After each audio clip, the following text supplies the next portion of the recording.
உங்களுக்கான இன்றைய வாக்குத்தத்தம். இதோ நான் முன்னாக போனாலும் அவர் இல்லை, பின்னாக போனாலும் அவரை காணேன்.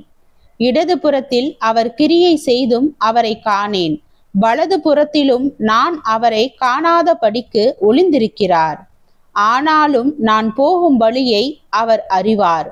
அவர் என்னை சோதித்த பின் பொன்னாக விளங்குவேன். என் கால்கள் அவர் அடிகளை பற்றி பிடித்தது. அவருடைய நெறியை விட்டு நான் சாயாமல் அதை கை கொண்டேன். அவர் உதடுகளின் கற்பனைகளை விட்டு நான் பின்வாங்குவதில்லை. அவருடைய வாயின் வார்த்தைகளை எனக்கு வேண்டிய ஆகாரத்தை பார்க்கிலும் அதிகமாய் காத்து கொண்டேன். அவரோ வென்றால் ஒரே மனதாய் இருக்கிறார். அவரை திருப்பத்தக்கவர் யார்? அவருடைய சித்தத்தின் படியெல்லாம் செய்வார். எனக்கு குறித்திருக்கிறதை அவர் நிறைவேற்றுவார். இப்படிப்பட்டவைகள் இன்னும் அநேகம் அவரிடத்தில் உண்டு. யோபு 23 வசனம் 8 முதல் 14 வரை.